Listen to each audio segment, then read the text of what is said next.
तो आ गए आप। अच्छा मुझे एक बात बताओ, हम लड़कों को लाइफ में हमेशा क्या चाहिए होता है? बिना पढ़े नौकरी और मियाँ खलीफा जैसी छोकरी। अब नौकरी का तो मुझे पता नहीं, लेकिन हाँ, आज मैं जिस लड़की की स्टोरी को एक्सप्लेन करने वाला हूँ उसे देखकर आप लोग भी चाहोगे कि कोई इस जैसी आपको भी मिल जाए, क्योंकि इसने अपने बॉयफ्रेंड की एक छोटी सी जरूरत को पूरा करने के लिए चौदम पट्टी वाला रास्ता अपना लिया। फिर इस रास्ते पर आगे इसके साथ क्या हुआ, आइए देखते हैं। अब यह है निब्बी, जो अपने इस चूतिया चांडाल चालाक निब्बे से बहुत ज्यादा प्यार करती है। इतना प्यार किया इसके लिए कहीं भी कभी भी घोड़ी तक बन सकती है। और चौको मत, मैंने सच बोला। और मैंने इसके निब्बे की इतनी तारीफ क्यों करी आपको आगे पता चलेगा। स्टोरी की शुरुआत में निब्बा और निब्बी एक अंधेरी गली में मिलते हैं, जहाँ निब्बा उससे कहता है कि उसे पैसों की कुछ ज्यादा जरूरत है, इसलिए तुम बस 15 दिनों के लिए अपनी तितली को रेंट पर देना शुरू कर दो, जिससे कुछ पैसे आ जाएंगे और बाद में सब ठीक होने के बाद हम लोग शादी कर लेंगे। और यहाँ तितली को रेंट पर देने का मतलब तो आप लोग समझ गए होंगे। फिर निब्बे की बात सुनकर निब्बी पहले थोड़ा घबराती है, पर बाद में वो मान जाती है और उसके कहने पर वो एक ब्रूथल को ज्वाइन भी कर लेती है। अब जिन्हें ब्रूथल का मतलब नहीं पता तो मैं उन्हें बता दूं कि ब्रूथल वो जगह होती है जहां अनजान मर्द आकर लड़कियों की सुरंग में अपने टॉर्च को घुसाते हैं। इसके बाद निब्बी को ब्रूथल में एक ताड़कासुर जैसी लेडी मिलती है, जो वहाँ की लीडर थी। ताड़कासुर पहले तो निब्बी को घूर कर देखती है और बाद में कहती है कि तुम बहुत ज्यादा ब्यूटीफुल हो। अब निब्बी को ताड़कासुर उसका रूम दिखाती है और साथ ही बताती है कि तुम्हें डरने की कोई जरूरत नहीं है, यह तुम्हारा ही रूम है। और यहाँ उसे अपने क्लाइंट भी मिलेंगे, साथ ही उसे उसकी कमाई का 50% भी मिलेगा। यहाँ बात करें निब्बी की, तो वो थोड़ा घबराई हुई थी क्योंकि ये सब उसके लिए नया था।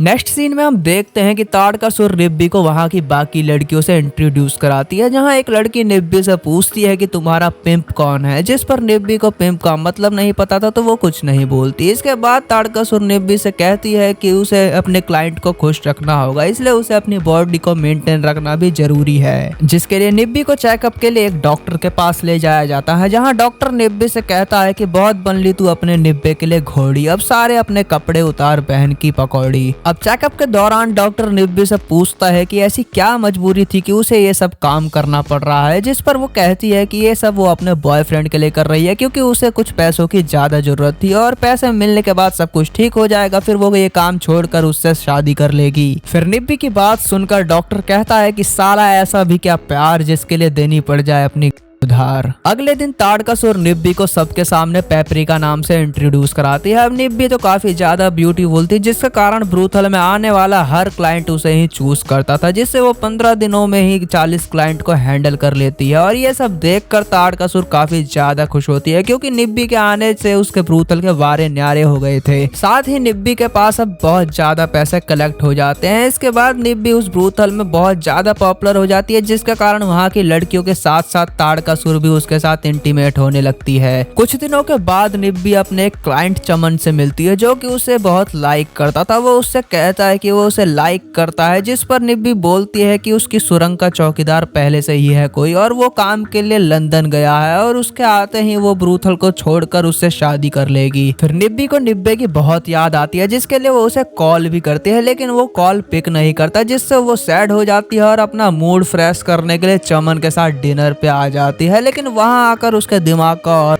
हो जाता है, क्योंकि उस रेस्टोरेंट में निब्बी अपने चौकीदार को किसी और लड़की के साथ बैठा हुआ देख लेती है। अब निब्बी उसके पास जाती है और पूछती है कि ये लड़की कौन है, जिस पर वो लड़की कहती है कि तुम कौन हो। फिर निब्बी उस लड़की को बताती है कि ये मेरी सुरंग का चौकीदार है, जिस पर वो लड़की हंसते हुए कहती है कि क्या तुम पागल हो, ये तो 3 सालों से मेरे ही तालाब की चौकीदारी कर रहा है। अब इतना कहकर वो लड़की वहाँ से गुस्से में चली जाती है और निब्बा उसे मनाने उसके लिए पीछे जाता है। इसके बाद ये सब देख कर निब्बी बहुत ज्यादा सैड हो जाती है, जिसका फायदा चमन उठाता है। वो निब्बी को अपने घर ले जाता है और रात भर वो दोनों मजदूरी करते हैं। एक बात बोलूं, आंसू देने वाला और आंसू पोंछने वाला दोनों ही साले मदरबोर्ड होते हैं, क्योंकि आंसू देने वाला ले चुका होता है और आंसू पोंछने वाला लेने की फिराक में होता है। खैर, अब अगले दिन निब्बा निब्बी से मिलने ब्रूथल में आता है और मिलकर उससे उसकी कमाई का 60% मांगता है। और तब वहाँ निब्बी को पता चलता है कि निब्बा ही उसका पिंप है, जो उसे अपने प्यार के जाल में फंसाकर यहाँ भेज चुका था।